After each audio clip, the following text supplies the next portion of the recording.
Hey everybody, how's it going? Mr. Goldsmith here.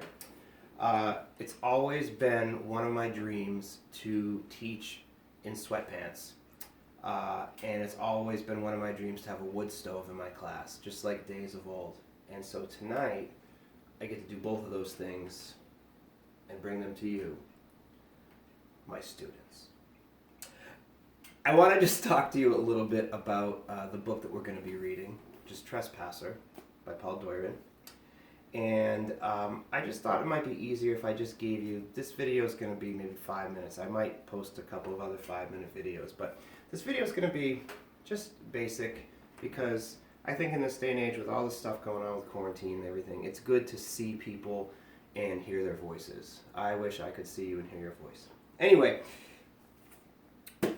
hopefully by now you've picked up your book, Trespasser by Paul Doiron. This is number 2 in a series of books by Paul Doiron. And Paul Doiron was a, excuse me, was the editor of Down East Magazine, which is the magazine of Maine. And I think he's a great writer. And I actually, not just because it's about Maine, but just because of the way he writes so well. His main character is a young man named Mike Bowditch.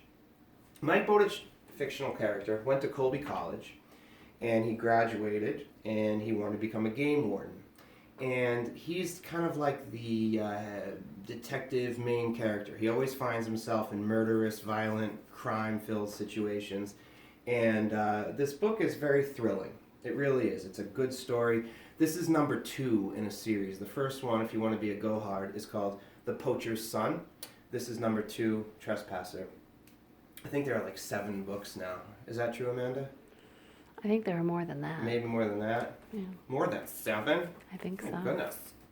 Well, you know, you just read them, keep yourself busy. They get better and better. They do. I wanted to talk to you a little bit about Maine before I went over the book. Maine is a funny place. Remember, I'm not from here. You are. So I get to observe it. If we were in class, I would give you this. This was actually from GQ magazine, which is a men's fashion magazine. Austin Soucy probably looks at it a lot. Same with Jackson Reynolds, because they're so fashionable. And there was a really funny article called Maine, Do We Really Need It?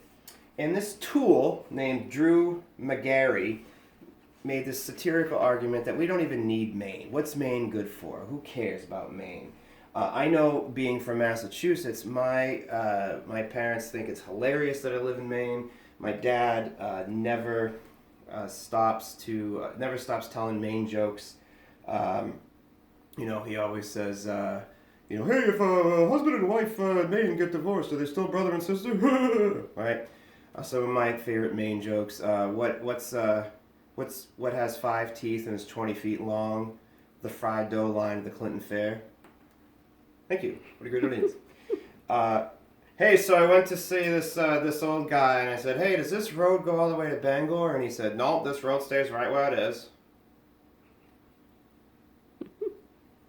Also, I said to an old man, hey, have you lived in Maine your whole life? He said, not yet. Thank you. Okay, so, was that awkward? See, I wanted to bring the awkwardness back. Anyway, I would love to sort of get you, if we were going to do this in class, I would have you guys read this and argue, what is Maine known for? And Maine is known for a lot of things, a lot of touristy things, lighthouses, lobsters, blueberry cobbler, moxie.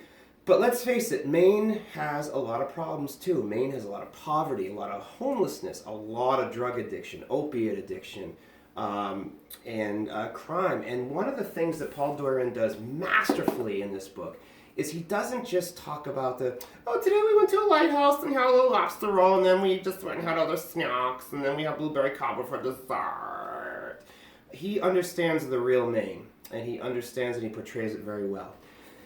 I want to make this quick because I don't want to bore you. Another thing, and you can look this up if you would like yourself, this is from a site that you can easily find, gamewarden.org. Mike Bowditch is a game warden, and I know a lot of you folks, being sportsmen and sportswomen in Maine, know what game wardens are.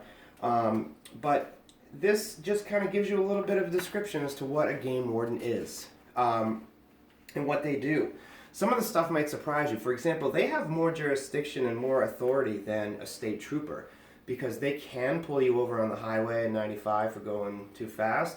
They can also pull over Katie Dowdy as she snowmobiles through the woods on her 1978 Enticer. They have a busy job. They spend their time trying to be police men and women for the outdoors. They're really into protecting nature, protecting land, protecting animals. For example, if you poach, which means you kill an animal not during hunting season, that's poaching.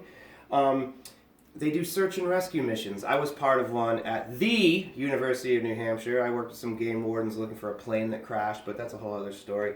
Interestingly, as you'll see in the book, the most busy time of the year for a game warden is March.